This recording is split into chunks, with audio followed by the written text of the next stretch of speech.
स्वागत है दोस्तों आपका हमारे जेबी एंड सीआईबी म्युनिसिपल के चैनल में। दोस्तों आज के इस वीडियो लेक्चर के माध्यम से हम लोग अपने एएफएम के यूनिट 31 को डिस्कस करेंगे, जो कि बेस्ड है overview of cost management and accounting. ये हमारा मॉड्यूल डी का दूसरा लेक्चर है। हम लोग यूनिट 31 को डिस्कस करने वाले हैं। दोस्तों सबसे पहले हम लोग देखते हैं कि कॉस्ट मैनेजमेंट अकाउंटिंग होता क्या है, कॉस्ट अकाउंटिंग क्या होता है। दोस्तों फाइनेंशियल अकाउंटिंग जो कि प्राइमरली डील करता है कि आप फाइनेंशियल ट्रांजेक्शन को रिकॉर्ड करें, रिपोर्ट करें और फाइनेंशियल स्टेटमेंट प्रिपेयर करें। ये इनफ नहीं है ताकि आप इन्फॉर्म्ड बिजनेस डिसीजन ले सकें आज के कॉम्पिटिटिव बिजनेस एनवायरनमेंट में। बिजनेस को एडिशनल इन्फॉर्मेशन भी चाहिए, जैसे कॉस्ट एंड मैनेजमेंट अकाउंटिंग, ताकि बेटर डिसीजन ले सके, खासकर प्राइसिंग, कॉस्ट कंट्रोल और प्रॉफिट मैनेजमेंट के एरियाज़ में। दोस्तों बताया जा रहा है कि जो कॉस्ट मैनेजमेंट अकाउंटिंग होता है, ये एक ब्रांच है अकाउंटिंग का, जो कि डेवलप किया गया था ताकि जो फाइनेंशियल अकाउंटिंग का लिमिटेशन है उसे ओवरकम कर सके। दोस्तों फाइनेंशियल अकाउंटिंग डील करता है हिस्टोरिकल डेटाज में, फाइनेंशियल स्टेटमेंट में, और जो कॉस्ट और मैनेजमेंट अकाउंटिंग है ये आपको डिटेल्ड और फॉरवर्ड लुकिंग इन्फॉर्मेशन प्रोवाइड करता है कॉस्ट के बारे में, प्रॉफिट के बारे में या दूसरे financial aspect of the business के बारे में। तो कॉस्ट और मैनेजमेंट अकाउंटिंग एक अकाउंटिंग का ही ब्रांच है जो कि जिसको डेवलप किया गया ताकि फाइनेंशियल अकाउंटिंग के लिमिटेशन को ओवरकम कर सके। फाइनेंशियल अकाउंटिंग डील करता है हिस्टोरिकल डेटा और फाइनेंशियल स्टेटमेंट से। कॉस्ट और मैनेजमेंट अकाउंटिंग डिटेल्ड और फॉरवर्ड लुकिंग इन्फॉर्मेशन प्रोवाइड करता है कॉस्ट, प्रॉफिट, दूसरे फाइनेंशियल एस्पेक्ट ऑफ बिजनेस के बारे में। दोस्तों कॉस्ट अकाउंटिंग कंसर्न है कि आप total cost of producing a particular product and service पता लगाना, यानी किसी प्रोडक्ट या सर्विस को प्रोड्यूस करना है तो टोटल कॉस्ट कितना लगेगा। इसके अंदर सारा कॉस्ट है जो कि सर्विस को, जो कि प्रोडक्ट या सर्विस को प्रोड्यूस करने से रिलेटेड है, जैसे कि material cost, labour cost, energy, transportation, depreciation या दूसरा ओवरहेड एक्सपेंस, ये सभी कॉस्ट अकाउंटिंग के अंदर आता है। दोस्तों बताया जा रहा है आगे स्टेटमेंट में कि cost of producing a product और प्रोवाइडिंग अ सर्विस में इन्वॉल्व वेरियस एलिमेंट और फैक्टर, यानी दोस्तों आप किसी प्रोडक्ट को प्रोड्यूस कर रहे हैं या सर्विस प्रोवाइड कर रहे हैं, इसके अंदर बहुत सारे फैक्टर्स हैं, एलिमेंट्स हैं। जैसे आप एक शर्ट को प्रोड्यूस कर रहे हैं तो इसके अंदर फैब्रिक का कॉस्ट, लेबर का कॉस्ट, एनर्जी जो प्रोडक्शन प्रोसेस में यूज हो रहा है, ये सभी आता है। फिर उसके अलावा दोस्तों उस शर्ट को ट्रांसपोर्ट करना रिटेलर को, मशीनरी का कॉस्ट जो कि यूज हो रहा है प्रोडक्शन प्रोसेस में, ये सभी चीज़ आता है दोस्तों। ये सभी आता है दोस्तों cost of producing a shirt में। तो cost of producing a product और प्रोवाइडिंग अ सर्विस, इसमें अंदर बहुत सारे एलिमेंट्स हैं, फैक्टर्स हैं। उसके अलावा दोस्तों जैसे मान लीजिए कि आप सर्विस प्रोवाइड कर रहे हैं तो कंसल्टिंग, इसके अंदर दोस्तों कंसल्टेंट का नाम, उसका कॉस्ट, कंसल्टेंट के टाइम का कॉस्ट, कोई मटेरियल यूज हो रहा है उसका कॉस्ट, या दोस्तों कोई ट्रैवल एक्सपेंस हो उसका कॉस्ट आएगा। तो कॉस्ट अकाउंटिंग बिजनेसेस को हेल्प करता है इन सभी कॉस्ट को समझने में और एक इन्फॉर्म डिसीजन लेने में कि प्राइसिंग के बारे में, कॉस्ट कंट्रोल के बारे में और प्रॉफिट मैक्सिमाइजेशन के बारे में। अब दोस्तों नेक्स्ट पॉइंट बताया जा रहा है कि कॉस्टिंग, यदि कोई ऑर्गेनाइजेशन जो है केवल एक प्रोडक्ट को प्रोड्यूस कर रही है तो ये रिलेटिवली आसान है पता लगाना कि प्रोड्यूसिंग उस प्रोडक्ट को कॉस्ट का, उस प्रोडक्ट को प्रोड्यूस करने का कॉस्ट क्या है। लेकिन दोस्तों कोई ऑर्गेनाइजेशन मल्टीपल प्रोडक्ट यदि प्रोड्यूस कर रही है तो कॉम्प्लिकेटेड हो जाता है ये पता लगाना कि हर एक प्रोडक्ट का कॉस्ट कितना है। ऐसा इसलिए क्योंकि सभी प्रोडक्ट को अलग अलग मटेरियल चाहिए, लेबर चाहिए, मैन्युफैक्चरिंग प्रोसेस चाहिए, जो कि चैलेंजिंग होता है टू एलोकेट कॉस्ट एक्यूरेटली।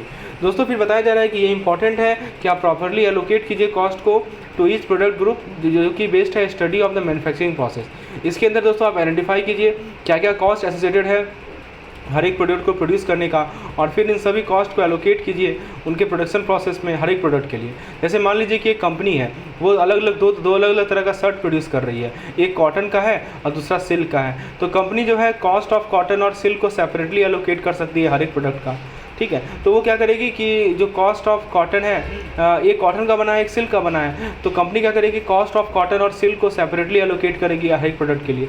तो एलोकेटिंग कॉस्ट को करेक्टली एलोकेट करके कंपनी डिटरमाइन कर सकती है कि हर एक प्रोडक्ट का प्रॉफिटेबिलिटी कितना है और फिर एक इन्फॉर्म डिसीजन ले सकती है प्राइसिंग और प्रोडक्शन का। यदि मान लीजिए कि सिल्क शर्ट को प्रोड्यूस करने का कॉस्ट जो है बहुत ज़्यादा है as compare to cost of producing a cotton shirt, तो कंपनी डिसाइड करेगी क्यों ना सिल्क शर्ट का प्राइस बढ़ाया जाए या इसके प्रोडक्शन को डिसकंटिन्यू किया जाए। प्रॉपर एलोकेशन ऑफ कॉस्ट से कंपनी इन्फॉर्म डिसीजन ले सकती है और अपने कॉस्ट को इफेक्टिवली मैनेज कर सकती है। चलिए आगे बढ़ते हैं दोस्तों। कॉस्ट अकाउंटिंग का इवोल्यूशन कैसे हुआ इसके बारे में बात करते हैं। तो कॉस्ट अकाउंटिंग जो है बहुत सारे वैल्यूएबल इन्फॉर्मेशन प्रोवाइड करती है मैनेजमेंट को डिसीजन लेने के लिए। सो कॉस्ट अकाउंटिंग के माध्यम से मैनेजमेंट जो है बहुत ही वैल्यूएबल डिसीजन ले सकते हैं by using the approach of cost accounting. अब कैसा डिसीजन ले सकते हैं वो मैं आपको बताता हूँ। तो दोस्तों कॉस्ट अकाउंटिंग से अलग अलग वैल्यूएबल डिसीजन लिया जा सकता है डिसीजन मेकिंग के लिए। ये मैनेजमेंट को हेल्प करता है कि कितना कॉस्ट है associated, what is the cost associated with producing goods and services, उसको फिर अलाउ करता है कि वो इन्फॉर्म डिसीजन ले सके, ठीक है। तो ये बताया जा रहा है दोस्तों कि आप इन्फॉर्म डिसीजन ले सकते हैं प्राइसिंग के बारे में, प्रोडक्शन के बारे में, इन्वेंट्री मैनेजमेंट के बारे में और स्ट्रेटजी डेवलपमेंट में। दोस्तों फिर नेक्स्ट पॉइंट में समझाया जा रहा है आपको कि कॉस्टिंग के अंदर बहुत सारे प्रोसेसेस हैं जिससे आप आइडेंटिफाई करें, मेज़र करें, रिकॉर्ड करें, एलोकेट करें और इकोनॉमिक इन्फॉर्मेशन को कम्युनिकेट करें किसी प्रोडक्ट से रिलेटेड। जैसे मान लीजिए कि कोई कंपनी फर्नीचर मैन्युफैक्चर कर रही है, तो वो आइडेंटिफाई करेगी कि वुड का कॉस्ट, मेटल का कॉस्ट या दूसरे मटेरियल का कॉस्ट जिससे फर्नीचर को प्रोड्यूस किया जा रहा है। फिर वो दोस्तों कितना अमाउंट मेज़र करेगी, कितना मटेरियल यूज़ किया जा रहा है, और फिर उस सारे कॉस्ट को लेजर में रिकॉर्ड करेगी और फिर कॉस्ट को एलोकेट करेगी स्पेसिफिक फ्यूचर फर्नीचर से, और इसका इन्फॉर्मेशन को कम्युनिकेट करेगी मैनेजमेंट को ताकि डिसीजन मेकिंग हो सके। दोस्तों लेसन को आगे बढ़ाने से पहले मैं JIB 2023 के पेड प्रोग्राम के बारे में आपको बताना चाहता हूँ। Basically we are covering all the 4 important subjects. You will get PDF of all the important subjects. For more detail you can WhatsApp me on number shown on the screen. So friends let's discuss cost accounting का कैसे evolution हुआ है। आइए discuss करते हैं how cost accounting is evolved. दोस्तों cost accounting जो है इवॉल्व हुआ है ओवर द टाइम, ताकि आप कॉम्प्लेक्सिटी जो हो रहा है मार्केट का और बिजनेस का उसको कीप अप कर सकें। इंडस्ट्रियल रिवॉल्यूशन के समय में बिजनेसेस जो हैं वो लार्जर होते गए, कॉम्प्लेक्स होते गए, और इससे चैलेंजिंग हो गया कि कॉस्ट ऑफ प्रोड्यूसिंग गुड्स को डिटरमाइन कर सके, जिस कारण से कॉस्ट अकाउंटिंग को डेवलप किया गया था कि एक्यूरेट और डिटेल अंडरस्टैंडिंग मिल सके जो कि गुड्स को प्रोड्यूस करने के साथ जो कॉस्ट एसोसिएटेड है। दोस्तों बताया जा रहा है कि प्राइम ऑब्जेक्टिव है कॉस्ट अकाउंटिंग का ये डिटरमाइन करना कि प्रत्येक प्रोडक्ट का कॉस्ट क्या होगा, सर्विसेज का कॉस्ट क्या होगा जो कि ऑर्गेनाइजेशन प्रोवाइड कर रही है। इससे क्या होता है कि मैनेजमेंट एक इन्फॉर्म इकोनॉमिक डिसीजन ले सकेंगे प्राइसिंग, प्रोडक्शन, इन्वेंट्री मैनेजमेंट और स्ट्रेटजी डेवलपमेंट के बारे में। Cost of producing a product पता लगाने से मैनेजमेंट डिसीजन ले सकते हैं जिससे ऑर्गेनाइजेशन को ऑपरेट करेंगे एफिशिएंटली और प्रॉफिटेबिलिटी। दोस्तों बताया जा रहा है कि कॉस्ट अकाउंटिंग आपको valuable decision making information provide करता है pricing, production, inventory management, strategy development. जैसे कॉस्ट अकाउंटिंग एक कंपनी को हेल्प करेगा डिटरमाइन करने में कि क्या कॉस्ट इफेक्टिव प्राइसिंग स्ट्रेटजी होगा किसी प्रोडक्ट का, सर्विस का, ठीक है, जिससे कंपनी अपने इन्वेंट्री मैनेजमेंट को ऑप्टिमाइज कर सके। फिर बताया जा रहा है दोस्तों कि एलिमेंट्स क्या है कॉस्ट का, कि बहुत सारे कॉस्ट एसोसिएटेड होते हैं किसी गुड्स, किसी प्रोडक्ट या सर्विस को प्रोड्यूस करने का। इसको उनके नेचर के बेसिस पे क्लासिफाई किया जाता है। जैसे मान लीजिए कि आपको फर्नीचर का पीस प्रोड्यूस करना है तो इसका कॉस्ट को आप अलग अलग एलिमेंट में ब्रेक कर सकते हैं, जिसके अंदर वुड का कॉस्ट, लेबर का कॉस्ट जो कि फर्नीचर को प्रोड्यूस कर रहा है, एनर्जी का कॉस्ट जो कि प्रोडक्शन प्रोसेस में यूज हो रहा है, फर्नीचर को ट्रांसपोर्टेशन का करने का कॉस्ट, डेप्रिसिएशन का कॉस्ट। तो ये सभी तरीके से कॉस्ट को क्लासिफाई किया जाता है, तो कंपनी डिटरमाइन कर सकती है कि total cost of producing of goods और सर्विस कितना है। दोस्तों फिर बताया जा रहा है कि element of cost. Element of cost का क्या मतलब हुआ कि एलिमेंट ऑफ कॉस्ट मतलब कि अलग अलग तरह का कॉस्ट जो कि इन्वॉल्व होता है, इसके अंदर मटेरियल, लेबर और एक्सपेंसेस आते हैं। अब बात करते हैं दोस्तों कॉस्ट सेंटर्स के बारे में। Let's talk about cost centres. तो कॉस्ट सेंटर्स क्या होता है दोस्तों बताया जा रहा है कि मटेरियल जो है फिजिकल, यहाँ समझाया जा रहा है कि मटेरियल जो है फिजिकल सब्सटेंस होता है या कंपोनेंट होता है जिसका यूज़ किया जाता है प्रोडक्शन प्रोसेस में। तो डायरेक्ट कॉस्ट दोस्तों मटेरियल है जिसको आप आसानी से ट्रेस कर सकते हैं स्पेसिफिक प्रोडक्ट में। जैसे मान लीजिए कि जो रॉ मटेरियल है जिसको यूज़ किया जा रहा है कार के मैन्युफैक्चरर में, ठीक है, तो ये आपका डायरेक्ट कॉस्ट हो गया। आप सामने से देख सकते हैं कि हाँ ये हमारा कार के मैन्युफैक्चरिंग में इस मटेरियल का यूज हो रहा है, तो ये डायरेक्ट कॉस्ट है। इनडायरेक्ट कॉस्ट क्या होता है कि इनडायरेक्ट कॉस्ट होता है वैसा मटेरियल जो कि इजीली ट्रेसेबल ना हो, इसको ट्रेस करना डिफिकल्ट हो किसी स्पेसिफिक प्रोडक्ट में, जैसे कि लुब्रिकेंट जो कि मशीनरी में यूज किया जा रहा है, तो ये सब लुब्रिकेंट जो है वो आपका इनडायरेक्ट कॉस्ट हो गया। फिर दोस्तों डायरेक्ट लेबर कॉस्ट होता है। लेबर कॉस्ट का मतलब जो वेजेज हैं, जो सैलरीज है जो कि वर्कर को पे किया जा रहा है, जो प्रोडक्शन प्रोसेस में इन्वॉल्व है। तो डायरेक्ट लेबर कॉस्ट वेजेज होते हैं जो वर्कर को दिए जाते हैं जो कि डायरेक्टली इन्वॉल्व होते हैं प्रोडक्शन प्रोसेस में, जैसे कि assembly line worker. Indirect labour cost क्या होता है, जो वेजेस दिए जाते हैं वर्कर को जो कि डायरेक्टली इन्वॉल्व नहीं होते प्रोडक्शन प्रोसेस में, जैसे कि एडमिनिस्ट्रेटिव स्टाफ। तो डायरेक्ट लेबर कॉस्ट का मतलब जो वेजेस पे किया जा रहा है वर्कर को वो are directly involve in the production process, and indirect labour cost और wages paid to worker who are not directly involve in the production process. दोस्तों फिर एक्सपेंसेस के बारे में बताया जा रहा है। एक्सपेंसेस का मतलब होता है कि जो कॉस्ट इनकर किया बिजनेस ने जिससे डायरेक्टली रिलेटेड नहीं है प्रोडक्शन प्रोसेस से। तो डायरेक्ट एक्सपेंसेस वैसा एक्सपेंस होता है जिसको ट्रेस कर सकते हैं स्पेसिफिक कॉस्ट यूनिट से, जैसे कॉस्ट ऑफ स्पेसिफिक टूल जो कि प्रोडक्शन प्रोसेस में यूज किया जा रहा है। इनडायरेक्ट एक्सपेंसेस वैसा एक्सपेंस होता है जिसको आप ट्रेस नहीं कर सकते स्पेसिफिक कॉस्ट यूनिट से, जैसे फैक्ट्री का रेंट। तो डायरेक्ट एक्सपेंस को आप ट्रेस कर सकते हैं, जैसे स्पेसिफिक टूल का क्या कॉस्ट है जो प्रोडक्शन प्रोसेस में यूज हो रहा है। इनडायरेक्ट एक्सपेंस को दोस्तों आप ट्रेस नहीं कर सकते, जैसे कि रेंट हो सकता है फैक्ट्री का। फिर बताया जा रहा है दोस्तों कि कॉस्ट को आप क्लासिफाई कर सकते हैं कि वो वॉल्यूम ऑफ प्रोडक्शन से कैसे एसोसिएटेड है। फिक्स्ड कॉस्ट जो है थ्रू आउट कॉन्स्टेंट रहता है, वॉल्यूम ऑफ प्रोडक्शन कुछ भी हो, जैसे rent for factory. Variable cost जो है वॉल्यूम ऑफ प्रोडक्शन के साथ चेंज होता है, जैसे रॉ मटेरियल का कॉस्ट जो कि यूज किया जा रहा है प्रोडक्शन प्रोसेस में। एक होता है सेमी वेरिएबल कॉस्ट, इसका फिक्स और वेरिएबल कंपोनेंट दोनों होता है। जैसे मान लीजिए कि सेल्स पर्सन का सैलरी है, इसके अंदर एक फिक्स्ड बेसिक पे होगा और वेरिएबल कमीशन होगा जो कि सेल्स पे बेस्ड होगा। तो कॉस्ट भी बहुत तरह का होता है, वॉल्यूम ऑफ प्रोडक्शन पे के बेसिस पे क्लासीफाई करते हैं। फिक्स्ड कॉस्ट जो कि कांस्टेंट रहेगा, ठीक है, rent for a factory. Variable cost जैसे जो कि वैरी करेगा वॉल्यूम ऑफ प्रोडक्शन से, जैसे कॉस्ट ऑफ रॉ मटेरियल, जितना ज़्यादा आप बनाएंगे उतना रॉ मटेरियल का कॉस्ट बढ़ेगा। और कुछ सेमी वेरिएबल कॉस्ट होता है, ठीक है, ये बताया जा रहा है। अब दोस्तों फिर बताया जा रहा है कि फिक्स कॉस्ट, तो फिक्स कॉस्ट ऐसा कॉस्ट होता है जो कि चेंज नहीं होता है वॉल्यूम ऑफ प्रोडक्शन से, ये सेम रहेगा चाहे कंपनी 10 यूनिट प्रोड्यूस करे या 1000 यूनिट प्रोड्यूस करे, उससे वॉल्यूम ऑफ प्रोडक्शन पे डिपेंड नहीं करता है फिक्स कॉस्ट, चाहे आप 10 यूनिट को प्रोड्यूस करें या 1000 यूनिट प्रोड्यूस करें, दिस विल रिमेन फिक्स। दोस्तों वेरिएबल कॉस्ट मतलब क्या होता है कि जो वॉल्यूम ऑफ प्रोडक्शन से वेरी करता है, जितना ज़्यादा यूनिट प्रोड्यूस करेंगे उतना आपका वेरिएबल कॉस्ट बढ़ेगा। मैंने आपको एग्जांपल प्रोवाइड किया, एग्जांपल के तौर पर आप ले सकते हैं दोस्तों, जो कॉस्ट ऑफ रॉ मटेरियल है जिसको यूज़ कर रहे हैं आप प्रोड्यूस करने में, वो वेरिएबल कॉस्ट है। और सेमी वेरिएबल कॉस्ट का क्वालिटी होता है फिक्स और वेरिएबल दोनों की तरह, पार्टली फिक्स होता है पार्टली वेरिएबल होता है, जैसे salary of sales person. Cost centre क्या है दोस्तों? Cost centre smallest organisation sub unit है जिसके लिए सेपरेट कॉस्ट एलोकेशन किया जाए, जैसे ये हो सकता है प्रोडक्शन या service location, function, activity, item of equipment. प्रत्येक कॉस्ट सेंटर के अंदर दोस्तों, प्रत्येक कॉस्ट सेंटर के अंदर एक स्पेसिफिक प्रोडक्शन सेंटर होता है, डिपार्टमेंट होता है, सब डिपार्टमेंट होता है, मशीनरी का टाइप होता है या ग्रुप ऑफ पर्सनस होता है। जैसे एक मैन्युफैक्चरिंग कंपनी है, यहाँ पे कॉस्ट सेंटर हो सकते हैं एक डिपार्टमेंट, जैसे कि production department, marketing department, financial department. Hospital में दोस्तों कॉस्ट सेंटर हो सकता है ICU department, emergency department, radiology department. तो बेसिकली कॉस्ट सेंटर का मतलब ये हुआ कि स्पेसिफिक प्रोडक्शन सेंटर, डिपार्टमेंट या सब डिपार्टमेंट, इसे कहते हैं हम लोग कॉस्ट सेंटर। आइए नेक्स्ट स्लाइड में चलते हैं दोस्तों। कॉस्ट अकाउंटिंग एक मेथड है अकाउंटिंग का जिसके अंदर आप एनालाइज करते हैं और डिटरमाइन करते हैं कि किसी प्रोडक्ट को प्रोड्यूस करने का कॉस्ट क्या है या सर्विस प्रोवाइड करने का कॉस्ट क्या है, ये होता है हमारा cost accounting, right. So cost accounting basically ये मेथड है। अब देखिए बताया जा रहा है आपको कि कॉस्ट सेंटर डिपार्टमेंट होते हैं, यूनिट होते हैं किसी ऑर्गेनाइजेशन के अंदर जो कि कॉस्ट इनकर करते हैं, जैसे कि production department, sales department, research and development department, R&D जिसे कहते हैं हम लोग, ठीक है। फिर दोस्तों कॉस्ट सेंटर को क्लासीफाई किया जा सकता है प्रोडक्टिव, अनप्रोडक्टिव या mixed cost centre. Sorry cost centre को आप बोल सकते हैं प्रोडक्टिव में क्लासीफाई कर सकते हैं, प्रोडक्टिव, अनप्रोडक्टिव या mixed cost centre depending on their contribution to the production process. तो जो प्रोडक्टिव कॉस्ट सेंटर होते हैं वो डायरेक्टली कंट्रीब्यूट करते हैं गुड्स एंड सर्विस के प्रोडक्शन में, लेकिन जो अनप्रोडक्टिव कॉस्ट सेंटर होते हैं वो डायरेक्टली कंट्रीब्यूट नहीं करते प्रोडक्शन में। जो मिक्स्ड कॉस्ट सेंटर होते हैं वो डायरेक्टली और इनडायरेक्टली प्रोडक्शन में कंट्रीब्यूट करते हैं। तो प्रोडक्टिव कॉस्ट सेंटर का क्या है, ये डायरेक्टली कंट्रीब्यूट करेंगे production of goods and services में। Unproductive cost centre directly contribute नहीं करते। मिक्स्ड कॉस्ट सेंटर दोनों में कंट्रीब्यूट करते हैं, डायरेक्टली और इनडायरेक्टली प्रोडक्शन में। दोस्तों कॉस्ट यूनिट क्या होता है? प्रोडक्ट या सर्विसेज का यूनिट जिसको कॉस्टिंग पर्पज़ के लिए यूज़ किया जाए। जैसे दोस्तों कॉस्ट यूनिट किसी कंपनी का क्या हो सकता है, जो स्टील प्रोड्यूस कर रही है कंपनी, उसका कॉस्ट यूनिट हो सकता है कि स्टील का वेट जो प्रोड्यूस किया जा रहा है। दोस्तों कॉमनली यूज कॉस्ट यूनिट क्या होता है? Ton, kilogram, metre, kilometre, litre, gallon, barrel. तो जो कॉस्ट यूनिट कंपनी यूज़ करती है वो बिजनेस के नेचर पे डिपेंड करता है।